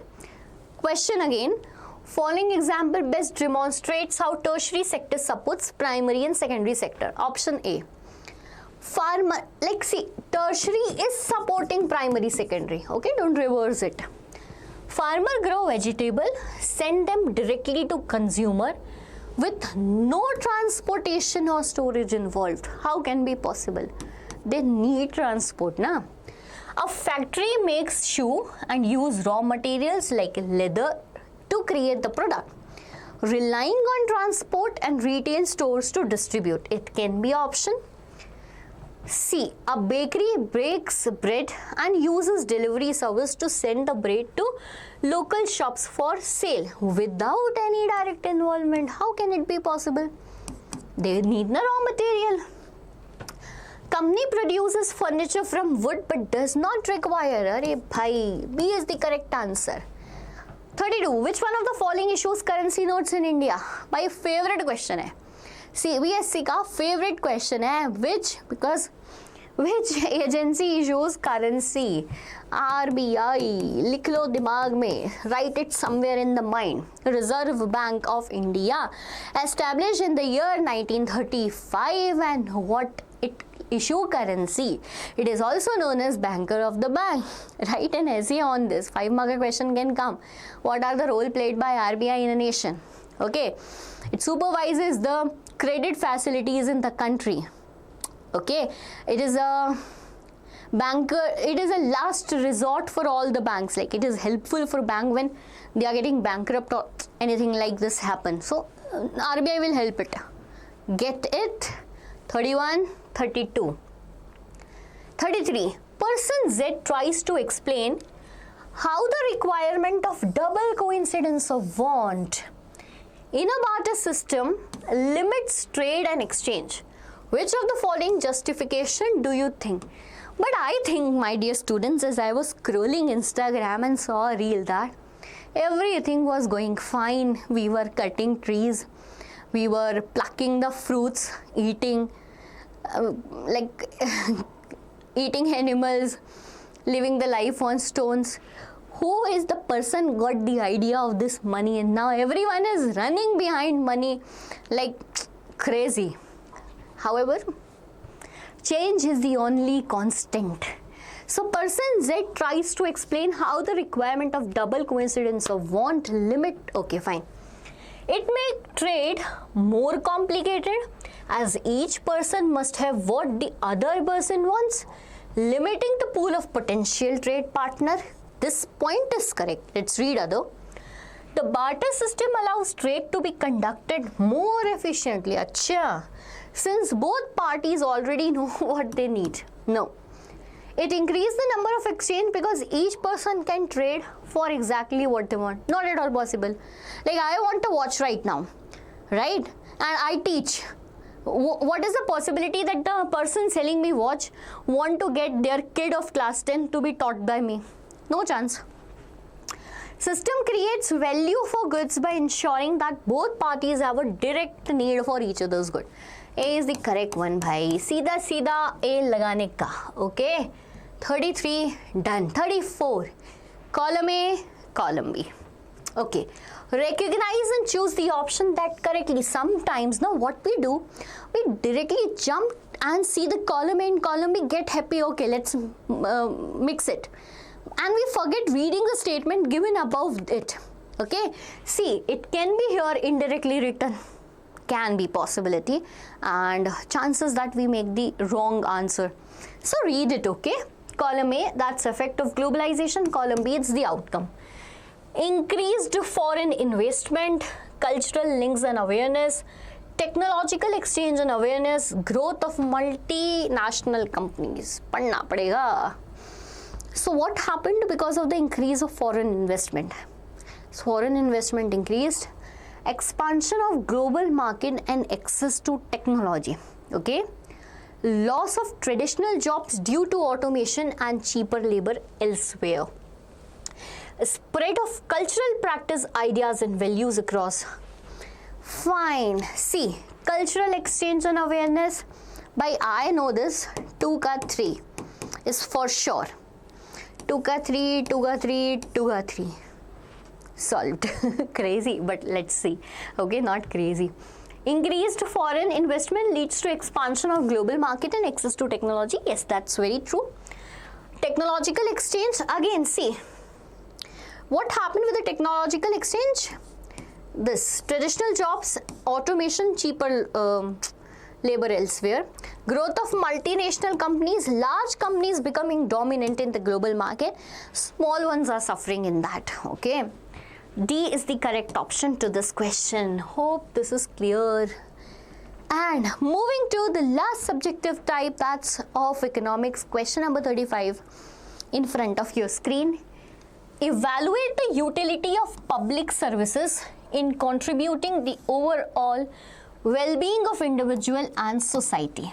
So basically, there are two types of services, public service and private service. Now here we need to understand that public services are the services which are owned by the government. Pay attention, bacha. You can also write it as an introduction. Okay. Public services are the services which are owned by the government and their primary objective. Okay. And their primary objective is public welfare. It is public welfare. But now, how is it responsible for the overall development of a nation? How is it responsible for the overall development of the nation? So now what we can do, divide it into chunks like write a point related to health. We know that what is role of health, right? We know that what is role of health, like government school, government hospitals, the facilities provided in the government hospitals to the people who can't afford it. We know that medical things are so expensive in a nation. So government basically needs to take the responsibility of these basic things like health, like education, by making government schools, by providing certain policies to the citizens, sanitation and hygiene. I hope you are going to write this question easily. 2 marker, 3 marker now. Sorry, it was for 3 marks, okay? So write the sanitation wala part bhi. Expanding access to loans in the formal sector is important. We know that. Expanding access to loans in the formal sector is very, very important. Yet it is equally critical that these loans are accessible to the people for national development. To be honest, I read this question at least 10 times. And then I got the meaning of this question, to be honest here. I was thinking that, okay, expanding loan, that too in a formal sector is very good. Then how we can critically analyze it? Because if we are not choosing formal, then there is informal present. But what are the negatives of it? So I understood it, but my mind worked later. And it is that, beta, we are taking loans, credit, because of formal sector. But what if a person becomes so dependent on it? Then it can lead to the result that is debt trap. Okay, it can lead to the result that is debt trap whenever a person takes loan from the bank and is unable to repay it on time. Then person goes in a problem that is known as debt trap. First point you can write. How banks and cooperatives need to lend more at low cost of borrowing. They have a target and they need to do what? Give loans at low cost of borrowing. And this is how the people are moving more to the formal sectors. Okay. And yes, this helps in promoting the entrepreneurship, whatever we call. But what happens sometimes, everyone cannot have a successful business. Sometimes some people fall in that trap too. Okay, so it promotes it, I guess. Why does promoting? Because of the availability, accessibility of loans. Got my point? Okay, so 36 question on the way. We are done. Completed. 37. Highlight the significant 3 factors that have contributed to the growth of globalization. My favorite question. See, this chapter globalization from Indian economy is a small chapter, very, very small. Only two topics are coming. One, what is globalization? So, the interdependence and interconnection of two nations on each other is known as globalization. What are the factors affecting globalization? This. Development of technology. By oil is being transported from one nation to another via certain mind-blowing technology we don't even know. Right? Gas is being transported and many more such crazy stuffs. So, the development in technology, particularly in the movement of good and capital, or we can say transport and communication, is very crazy. One factor. What's globalization? Interconnection among different nations, and it has made it possible. We know information communication technology has a role like telephones, phones, internet, many more things. Liberalization also. What is liberalization? That means freedom of market. That means freedom of market. Okay, so yes, there are certain nations like India. We were worried to open our economy. We were a closed economy after independence because the struggle we faced after the British conquest, right, and their colonial period, we were so scared to open our economy. Hence, we choose to be closed one. But what happened now? In 1991, our economy faced a major problem. We were not having money to buy crude oil for only 7 days. And honestly, the great work of Dr. Manmohan Singh, who was an economic minister at that time, he decided to follow the policy that's LPG, liberalization, privatization and globalization. So one of the very important factor of globalization is liberalization, opening of market to the different world. Get it? 37 is done. We have 38 and then we have 39 too. Okay. Let's read the question for 38A. A research student spoke with two persons M and N to learn about their work related differences. Okay, a research person went to village and asked them the question. On the basis of interview connected with both of them, the student concludes that while the person M was working in organized sector, okay, the person N was working in a workplace where they are unorganized. By clear-cut question, write the difference between organized and unorganized sector. Before moving, let's study OR also. Privatization can have both positive and negative effects on economy. Support the statement with argument. Okay, get it? First question is the difference between what? Organized sector and unorganized sector. My dear students, favorite question of CBSE. Write the difference between organized and unorganized sector. So how you will write? So there is a person working in organized sector. Let's talk about regulation first. Okay, first is regulation. Then we will talk about security. Okay, then we will talk about facilities. Okay, and many more things. Stay connected.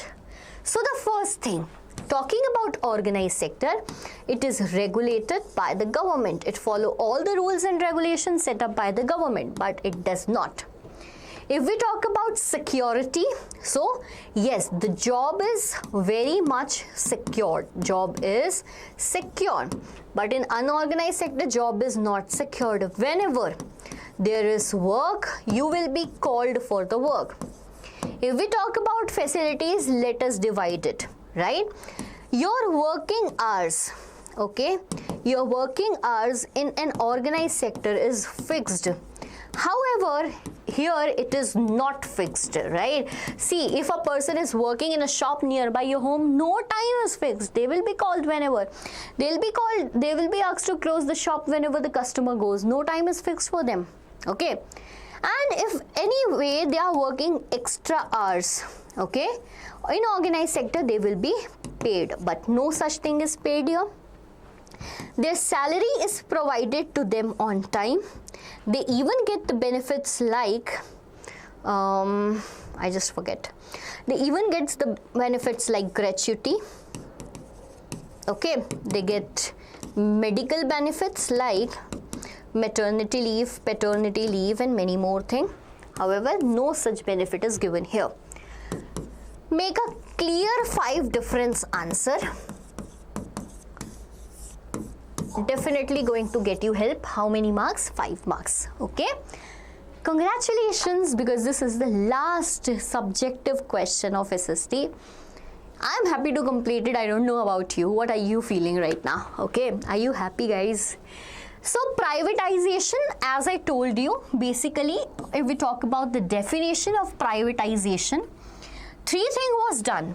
LPG, that stands for liberalization, privatization and globalization. So privatization means involvement of private companies in the nation, private companies for production. Now, for production, basically for a period of time in India, the production, okay, was regularized by government. For a long time it was regularized, centralized by government, like what to be produced, how much to be produced, etc. But now, after 1991, when this LPG reforms were accepted, then it was liberal.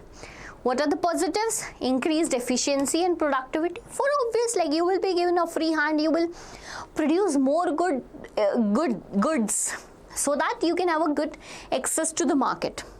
Improved quality of services, reduced government burden. And negative points, no public welfare, because in privatization the objective is to earn profit.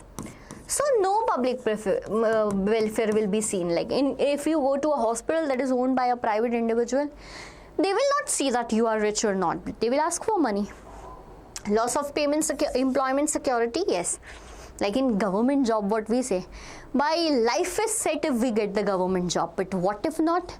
Why? Because in private we have the chances of layoffs too. Okay.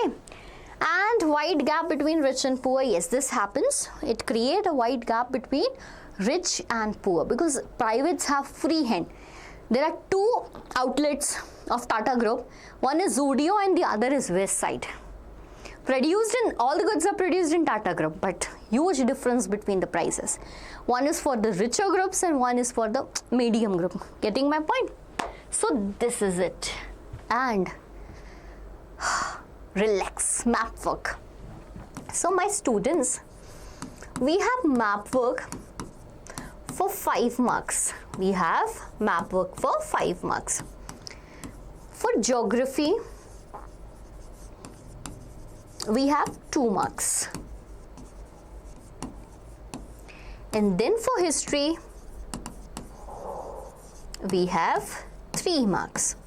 Okay.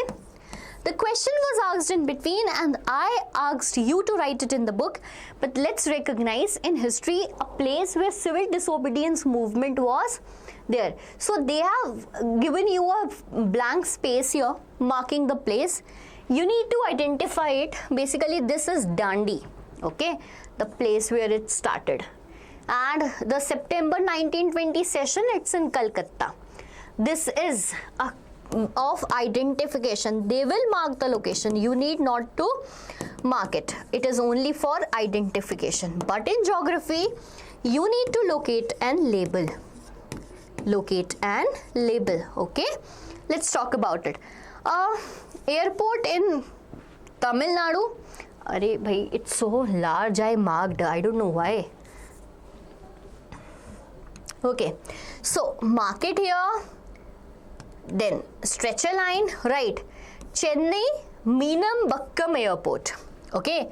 Airport in Punjab, market, right? Amritsar, Raja Sansi Shri Guru Ram Das Ji Airport. Then we know a dam was asked there in Satluj River. in which both hydel projects were seen. So it's Bhakra Nangal project, and a dam built on Mahanadi river, this is in Odisha, that is known as Hirakund Dam. This is how you need to do your map work right there also, so that none of your mark is deducted by any chance. And take a deep breath, because we have solved the sample paper in the shortest time possible for your SST exams. My dear students, I really want to wish you all the best for your exam, but by the end of today's video, I need to share some important pointers to you, right? For that important pointers, you just need to pay attention, because we are somewhere at the end of our examinations, right? We are somewhere at the end of it, end of the year, not examination, and we really need to be so confident. So one important thing that you need to do is to be confident. Don't worry if you have not yet started your preparation, because still we have time, right? Calculate it, we have some days of December. I will just calculate 30 only in every month, okay? Then we have January, and again it's 30. And do you know 30 makes 60 days?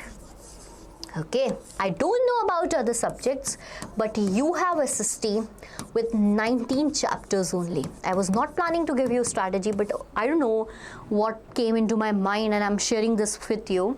So we have 19 chapters. If you strategize likewise, that you do one day equals to one chapter, okay, then you will be completing SST for number 1 time. Then you give revision again 1 day, same chapter, but now the revision is faster with revision plus PYQ plus some important questions. Again in the next 19 days, you completed one more revision, right? Still the days are pending. One final revision in the form of mind maps, revising all the important keywords, and this time you need to write answers, because practice is what makes you a topper. 3rd time revision. What else do you want, my bachas? It's more than enough. Last remaining days give to map works. Okay, so hope you are enjoying your preparation for class 10th, and you are part of Deeksha Vedantu family. And if you are not and enjoyed the session, just need to do one thing. You need to subscribe the channel so that we both can grow together. We take the responsibility of your growth, and you take the responsibility of ours. So once again, welcome to Deeksha Vedantu for a time until you not get your result, and we celebrate it all together. Okay, bye bye for today's video. We'll meet again with something very crazy for your SST preparation. Do not forget your faculty Tanvi Pahuja on the platform Deeksha Vedantu.